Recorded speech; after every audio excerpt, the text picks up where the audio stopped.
Santa Catarina investe em pesquisa para combate à dengue. Estado fará repasse de 15 milhões de reais para 18 projetos de pesquisa. Paraná anuncia programação de verão. Litoral paranaense contará com grandes eventos esportivos e musicais. Atrações começam neste mês. 28 pessoas são presas em operação contra tráfico de drogas e crime organizado no noroeste do Paraná.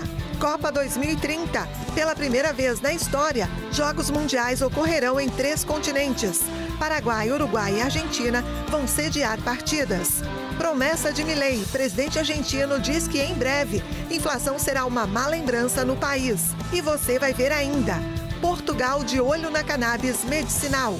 Em 2023, o país exportou 12 toneladas de produtos medicinais derivados da planta. Essas e outras notícias a partir de agora no Piques News.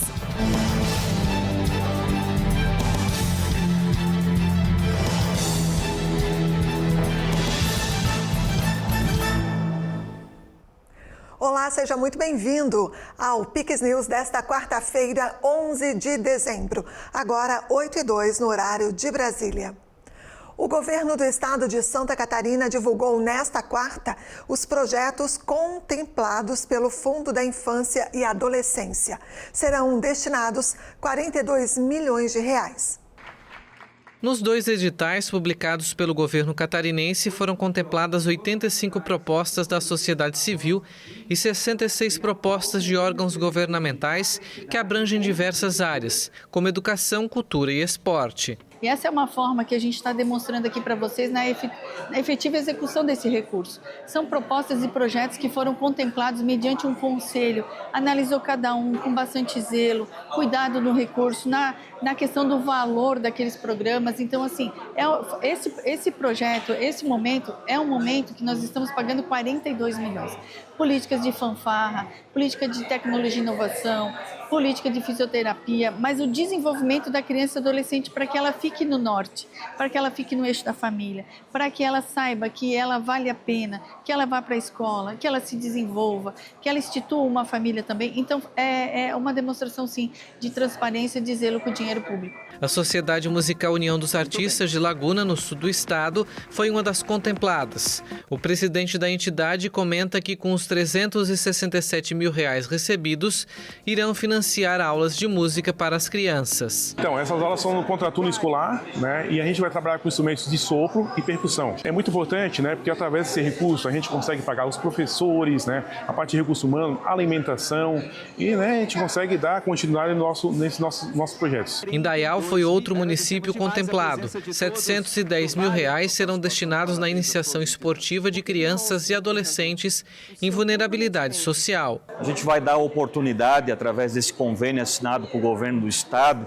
junto com a Secretaria de Assistência Social, para dar iniciação esportiva, qualidade nessa iniciação esportiva para as crianças que estão em vulnerabilidade social.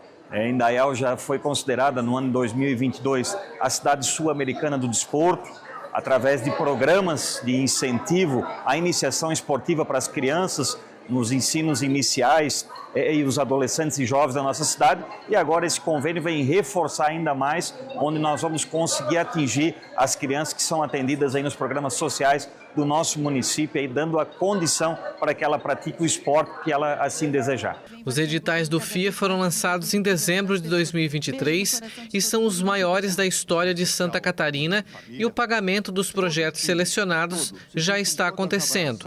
Novos editais devem ser lançados em 2025. Nessa etapa serão destinados 42 milhões de reais. A gente está muito feliz em poder ter esse volume de 42 milhões, é um dinheiro considerável, fruto dos catarinenses. É por isso que a nossa empresa, que as nossas empresas aqui são pujantes. É por isso que a gente trabalha tanto para que as empresas cresçam, gerem emprego, paguem imposto, que é por isso o nosso descontentamento com o Porto de Itajaí, que o governo federal quer levar para Santos. A autoridade portuária a vida inteira esteve em Itajaí. Agora, de forma política, querem conduzir para lá. Isso prejudica as nossas empresas, é por isso que a gente tem que defender a permanência da autoridade portuária de Itajaí em nome dos seus funcionários, tem baixo assinado dos funcionários, para que a gente possa pedir para as empresas fazer o que eles estão fazendo aqui, depositando, ajudando com o fruto do seu trabalho, do seu crescimento. Então, eu estou muito feliz no dia de hoje em estar fazendo essa entrega aqui na Casa das Empresas, da Indústria, que é da onde sai o tributo do funcionário que trabalha na empresa, do dono da empresa, do profissional liberal. Ainda sobre Santa Catarina, o governo do estado anunciou hoje que vai investir mais de 15 milhões de reais em pesquisas para o combate à dengue. Foi formalizado o repasse de recursos para pesquisas voltadas ao combate ao Aedes aegypti. Ao todo, o estado deverá destinar 15 milhões de reais para 18 projetos desenvolvidos por pesquisadores de 7 instituições de ensino superior selecionados pelo edital da FAPESC. É um progresso ano após ano da situação vindo piorando. E o interessante é a gente olhar para as universidades, olhar para os nossos pesquisadores e ver que eles já se preocupam com isso há bastante tempo. Então agora o governo do estado injeta recursos em projetos que já estão em andamento ou em novas iniciativas que vão ter efeito direto em cima desse nosso problema comunitário, da comunidade, das cidades, que a gente viu muito grave em Joinville, muito grave em Chapecó, grave em Blumenau, onde eu até fui contaminado com dengue, enfim, a gente viu pelo estado inteiro.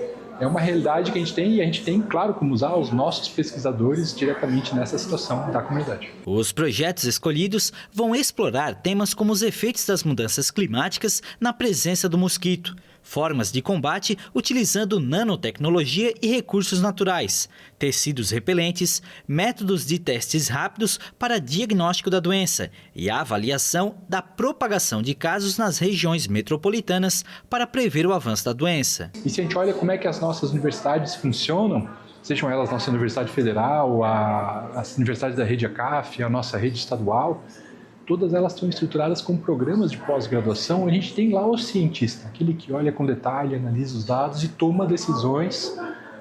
Não, então vamos nesse caminho, então vamos naquele caminho. E é esse o contexto que nós vamos ter. Além disso, a gente também, vamos dizer assim, a gente contamina, quase quer dizer, os alunos, pelo interesse na ciência e como a ciência bem aplicada vai sanar esses problemas que são nossos do dia a dia. Porque nós temos que mapear, descobrir quem é o nosso inimigo, onde é que ele está. Como é que ele se reproduz, como é que é mais fácil atacá-lo, né? Então é com pesquisa, por isso que a FAPESC está fazendo 18 projetos, nós vamos investir mais ou menos 15 milhões, para poder ter um domínio maior, um conhecimento maior sobre com quem nós estamos lidando. Esse ano aumentará em 150% informações que a gente tem do número o número de pessoas que vão ser picadas e vão precisar de saúde pública. Em um ano, Santa Catarina registrou 340 mortes por dengue, com 3 casos ainda em investigação. Até o momento, 283 municípios registraram casos prováveis de infecção pelo vírus do Aedes aegypti. O estado contabilizou quase 350 mil casos de pessoas infectadas, um aumento de 148% em relação ao mesmo período de 2023. Com a chegada do verão, somada ao alto volume de chuvas dos últimos meses, o número de casos pode ser ainda maior em 2025. Por isso, o estado tem intensificado campanhas de prevenção e cuidado com a população. Nesse momento agora, a doença deve se intensificar. Nas 2 últimas semanas, a curva da doença já aumentou. A tendência é que agora, no final de dezembro, isso intensifique mais ainda, com um efeito forte na nossa rede. Agora, a partir de janeiro, faremos o dia D no sábado, né? Iremos dotar as unidades também com tecnologias para identificar mais rápido a doença, para que a gente possa evitar o número de mortes, mas o recado continua, né? A dengue mata e nós contamos também com o apoio da população para que evite um número maior da doença no nosso estado. Ocorreu nesta terça em Brasília o Fórum Nacional de Governadores. Os líderes falaram sobre a PEC da Segurança Pública. Durante a reunião, o presidente do Conselho Nacional de Secretários da Segurança Pública, Sandro Avelar, do Distrito Federal, detalhou uma proposta de texto alternativa à proposta de emenda à Constituição apresentada pelo Ministério da Justiça e da Segurança Pública. O texto reúne pontos de convergência para aperfeiçoar as ações da área, assegurando a prerrogativa das unidades federativas sobre segurança pública, diante do entendimento de que a PEC do Ministério geraria concentração indevida de poderes e interferência da União sobre o tema. O governador do Rio Grande do Sul, Eduardo Leite, criticou a proposta do governo. As conversas que mantive com os colegas governadores, com a minha equipe de segurança pública, que precisa ser apresentado dentro de um ambiente melhor franqueza e lealdade na relação que nós temos aqui. É de que a PEC pouco inova em relação ao que nós temos no SUSP atualmente. Ela constitucionaliza, enfim, mas é incorreto trazer uma expectativa de que as soluções para enfrentamento ao crime no Brasil venham dessa PEC. O Paraná divulgou a programação de eventos esportivos e shows no litoral do estado na temporada de verão 2024-2025. A programação do Verão Maior Paraná incluirá 31 eventos relacionados a jogos de aventura e natureza. Entre dezembro de 2024 e fevereiro de 2025, os municípios de Pontal do Paraná, Matinhos, Guaratuba e Morretes, além da Ilha do Mel, em São Pedro do Paraná, no Noroeste, vão receber torneios esportivos estaduais, nacionais e internacionais.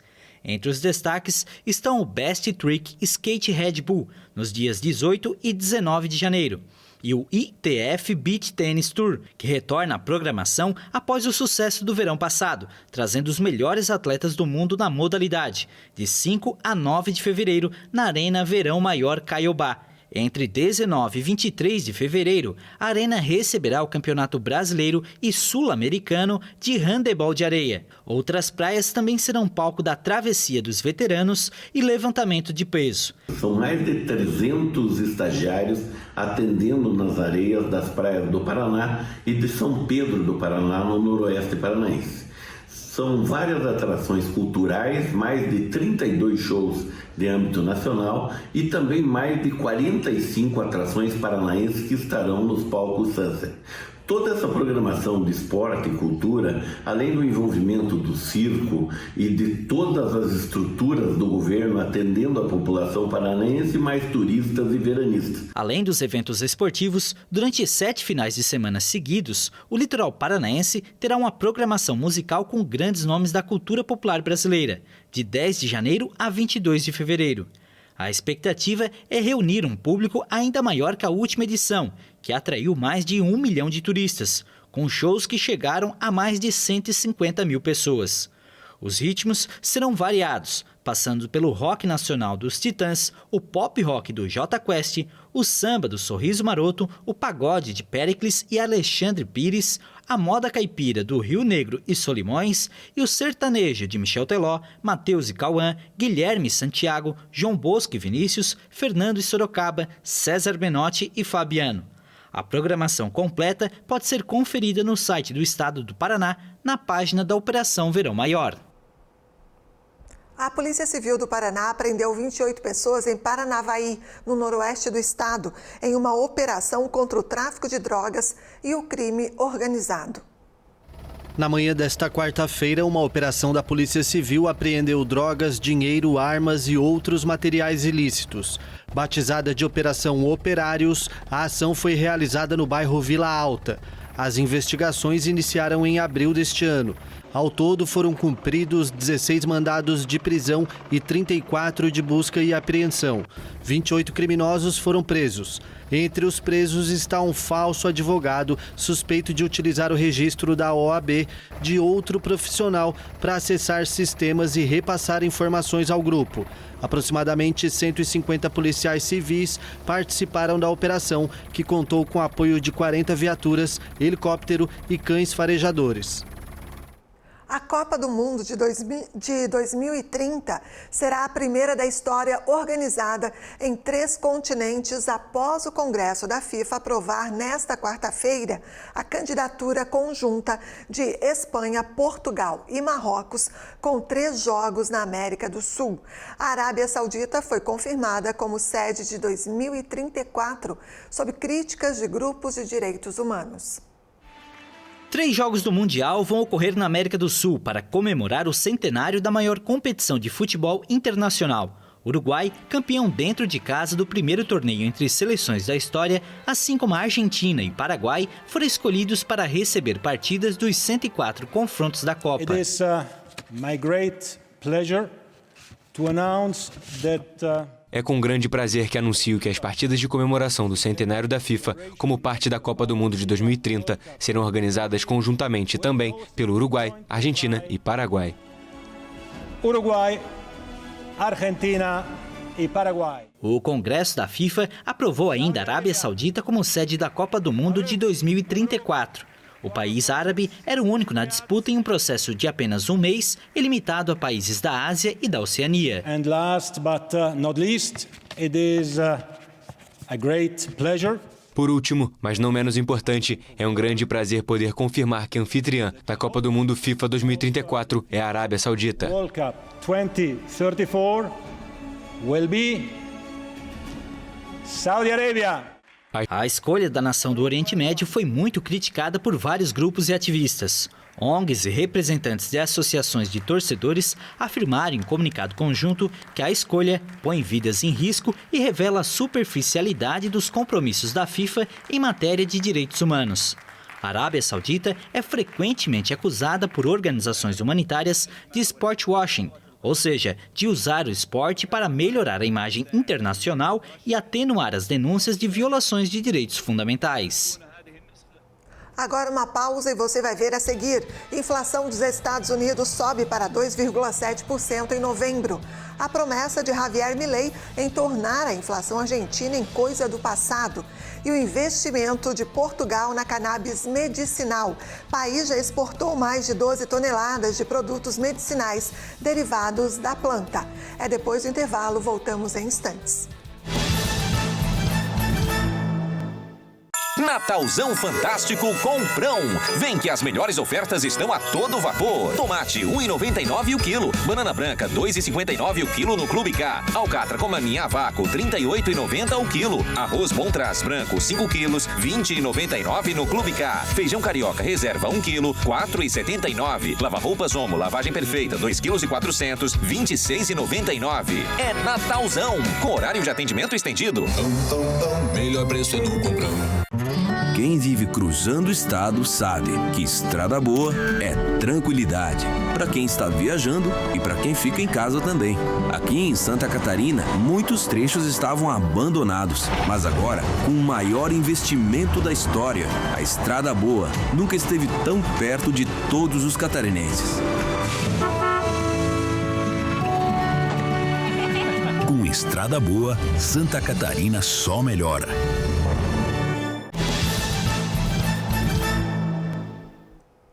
Estamos de volta agora, 8h20.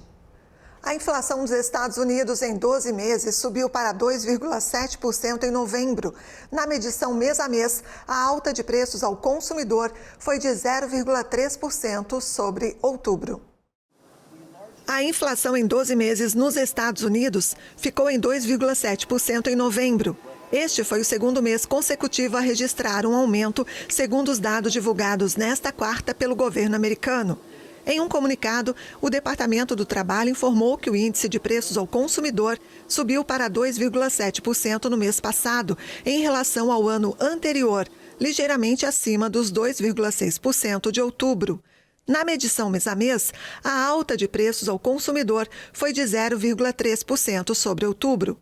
Os dados ficaram de acordo com a previsão média feita por economistas, consultados pela Dow Jones Newswires e pelo The Wall Street Journal. A alta soma-se aos desafios enfrentados pelo Federal Reserve, o Banco Central americano, para atingir a meta de 2% ao ano a longo prazo, o que pode desacelerar o ritmo dos cortes nas taxas básicas de juros nos próximos meses. O Fed começou recentemente a cortar a taxa básica para as atuais 4,50% e 4,75%. Em setembro, foi 0,75 de ponto percentual mais alta, a maior em 2 décadas. Segundo o Departamento do Trabalho, a inflação subjacente, que exclui os custos voláteis dos alimentos e da energia, foi de 3,3% em novembro, alinhada às expectativas oficiais e de mercado. O novo primeiro-ministro sírio prometeu nesta quarta-feira garantir os direitos de todas as religiões e pediu que os milhões de cidadãos no exterior voltem ao país. O novo primeiro-ministro de transição da Síria disse que a coligação liderada pelos islamistas, que derrubou Bashar al-Assad, vai garantir os direitos de todos os grupos religiosos. Mohamed al-Bashir, recém-nomeado, admitiu o comportamento errado de alguns grupos islâmicos, que, segundo ele, levou à distorção do significado do Islã. O primeiro-ministro, à frente de um governo de transição até 1º de março, concedeu uma entrevista ao jornal italiano Corriere della Sera. A aliança rebelde que pôs fim ao meio século do clã Assad no poder na Síria no domingo é liderada pelo grupo radical islâmico Hayat Tahrir al-Sham, o antigo braço sírio da Al-Qaeda. O movimento afirma ter rompido com o jihadismo, mas permanece na lista terrorista de vários países ocidentais, incluindo os Estados Unidos. Cerca de 6 milhões de pessoas, ou 1/4 da população, fugiram da Síria desde 2011. Na entrevista, Bashir apelou aos cidadãos que voltem para casa.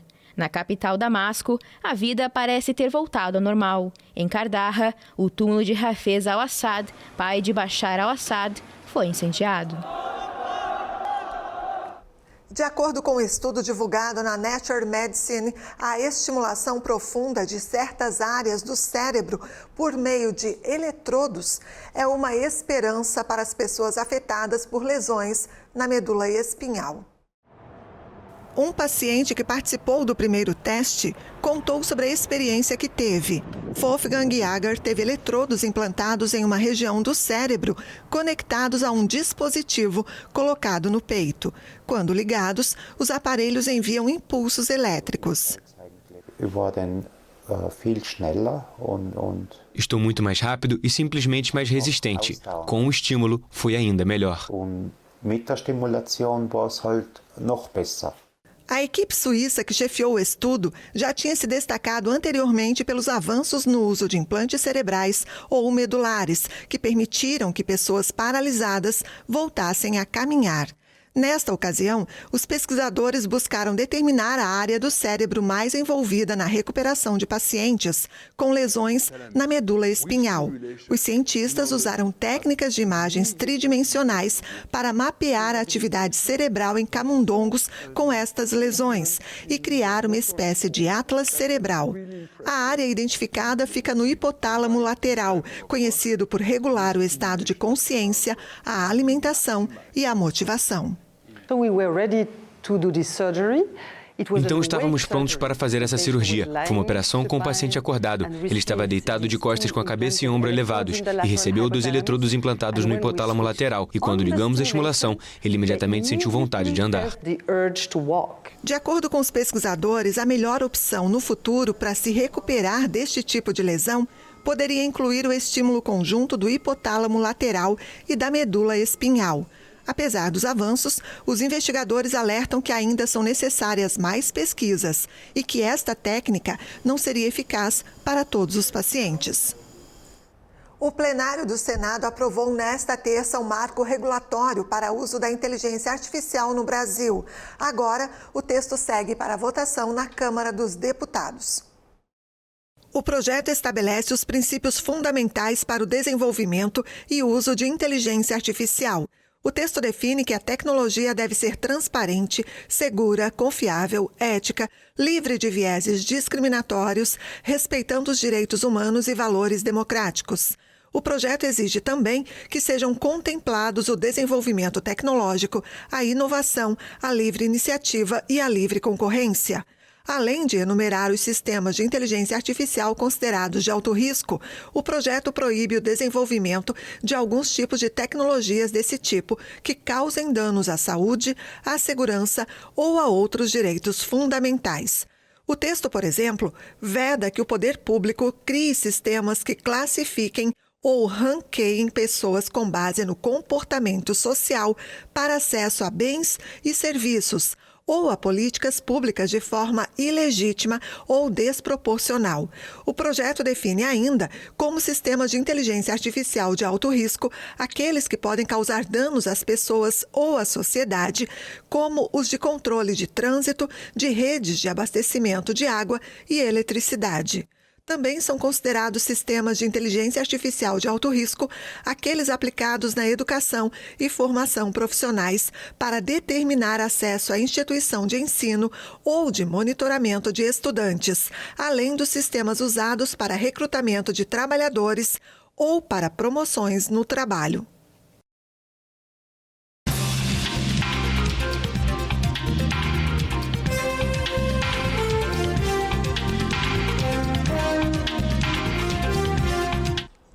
O presidente argentino Javier Milei prometeu que a inflação em breve será uma má lembrança. O chefe de Estado disse em um discurso aos argentinos que sofreram o impacto do ajuste fiscal do seu primeiro ano de mandato que tempos felizes estão para chegar. Estamos cada dia mais perto de que a inflação seja pouco mais do que uma má memória.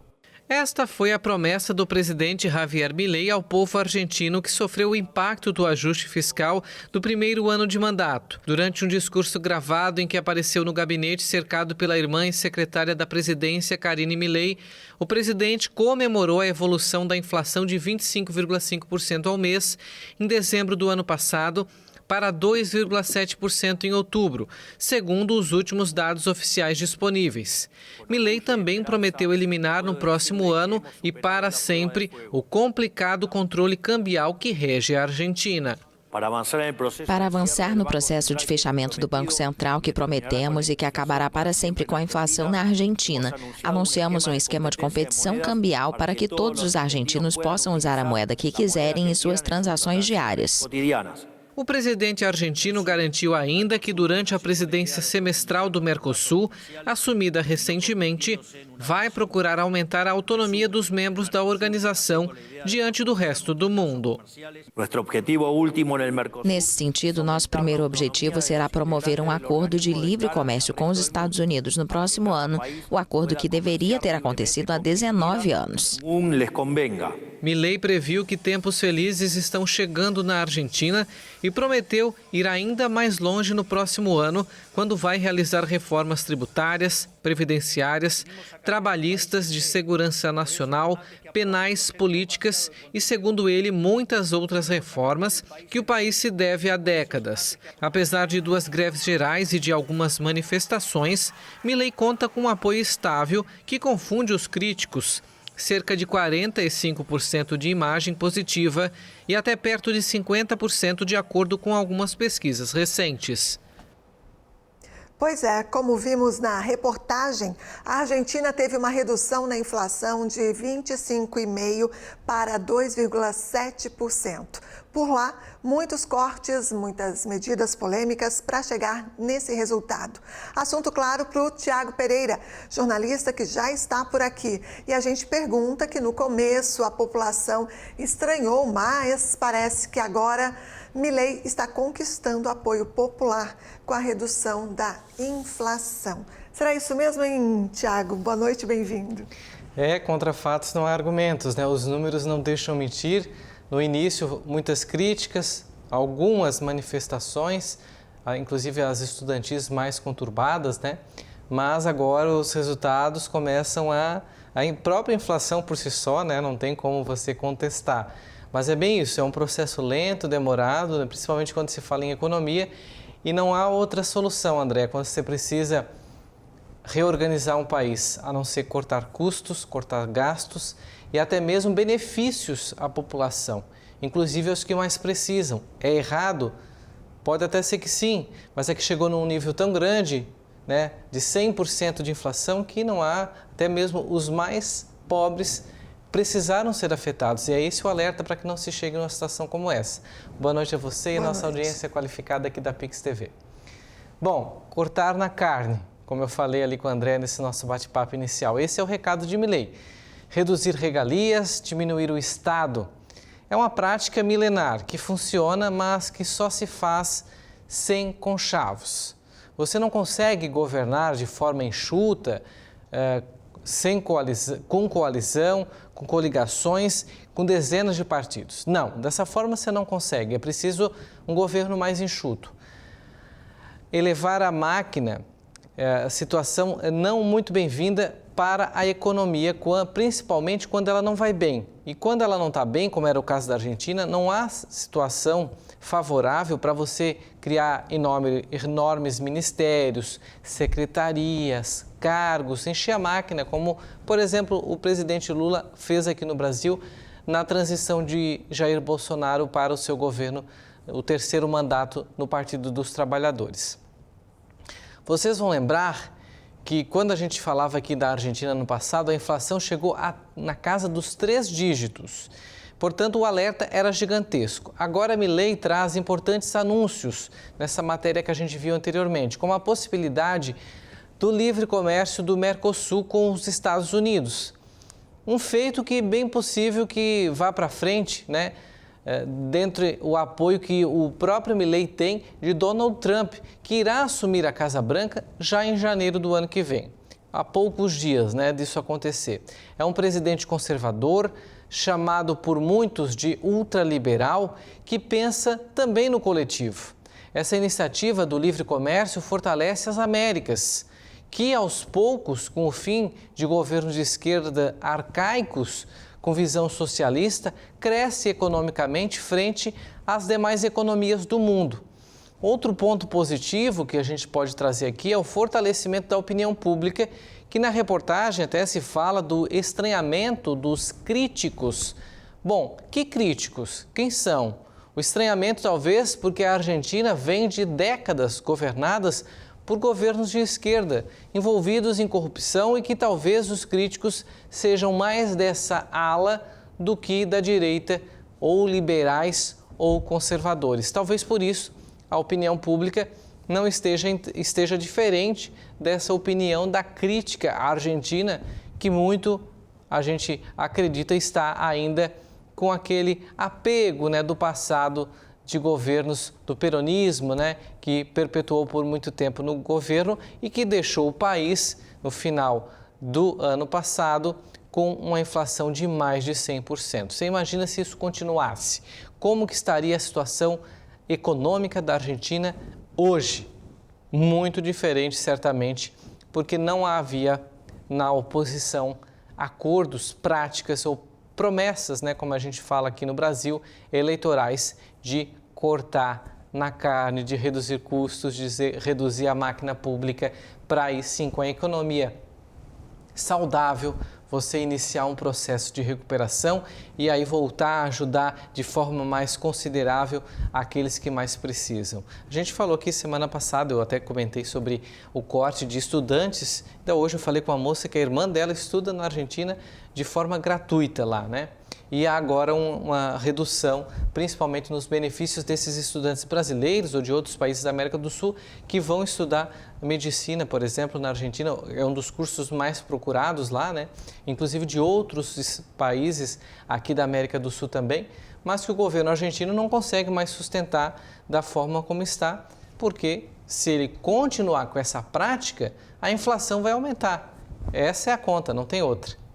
É isso aí. Obrigada, viu, Thiago? E eu que agradeço, boa noite a todos. A gente se vê na sexta-feira, né, com mais informações da área política nacional ou internacional, como nesse caso. Aguardamos. Até lá, então. Até.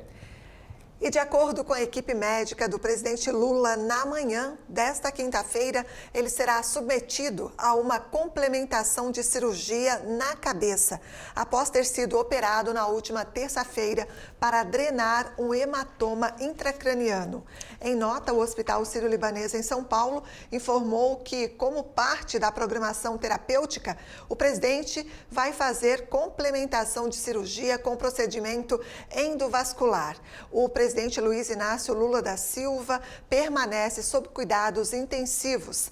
Ainda de acordo com o boletim médico, Lula passou o dia bem, sem intercorrências. Realizou fisioterapia, caminhou e recebeu visitas de familiares. O clima e uma legislação favorável fizeram de Portugal um país emergente no cultivo da cannabis para uso terapêutico. O país exportou em 2023 cerca de 12 toneladas de produtos medicinais derivados da planta, principalmente para Alemanha, Polônia, Espanha e Austrália. Devido ao calor predominante no sudeste de Portugal, cerca de 30 funcionários agrícolas trabalham apenas pela manhã para colher flores de cannabis para fins terapêuticos, um setor emergente no país europeu. Não existe na Europa nenhum país com as melhores condições ambientais do que nós. Nós deveríamos ser o novo Eldorado na vertente terapêutica e no cannabis medicinal. José Martins é o agrônomo responsável por esta plantação ao ar livre de 5,4 hectares, situada no município de Serpa. Em meio a tranquilas colinas, salpicadas de oliveiras e sombreiros, mas rodeadas por altas cercas de arame farpado e monitoradas por câmeras de infravermelho, o local produz cerca de 30 toneladas de brotos de cannabis por ano, com custo de energia inferiores aos de cultivos em estufas. As plantas são muito maiores aqui, em campo, elas crescem livremente e temos produções que podem chegar a 2 kg por planta de flor, enquanto num ciclo só. A exploração pertence à empresa farmacêutica portuguesa Fai Therapeutics, criada em 2022 pelo grupo Iberfar para promover a produção de cannabis medicinal. A iniciativa seguiu os passos de empresas estrangeiras já estabelecidas em Portugal devido ao clima e à legislação favoráveis. Temos matérias-primas super controladas, sabemos muito bem o que é que estamos a fazer, registamos tudo, há uma traçabilidade das diversas flores que nós fomos usando ao longo do processo e, portanto, nós temos hoje um produto que, em termos da sua segurança de utilização pelos médicos, é do melhor que existe na Europa, se não o melhor. A legalização da cannabis recreativa segue pouco comum no mundo, mas o uso medicinal desta planta psicoativa está autorizado em cerca de 50 países. Os remédios provenientes da planta servem para tratar dores crônicas, efeitos secundários da quimioterapia ou algumas formas de epilepsia. Há 2 anos, Lara Silva resolveu tratar a filha Sofia com CBD, um dos derivados da cannabis que deve ser encomendado da Espanha, e observou melhorias de um dia para o outro. A menina sofre de encefalopatia epilética, que foi descoberta quando ela tinha 3 meses de idade. A Sofia, assim que começou a tomar o cannabis, o canabidiol, não é cannabis, canabidiol, o óleo, ela começou a olhar-nos, tal como eu estou a olhar assim. Eu interagia com ela, ela olhava um segundo e desviava. Ela não, ela agora, eu dou-lhe beijinhos repenicados e ela já dá o outro lado, já há uma empatia, já há, ok, se eu te estou a dar este, tu vais-me agora dar este. E ela não tinha isso antes do CBD.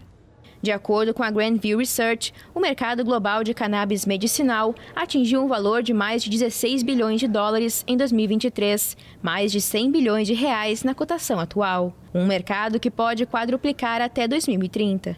Portugal exportou em 2023 cerca de 12 toneladas de produtos medicinais derivados da cannabis, principalmente para a Alemanha, Polônia e Espanha.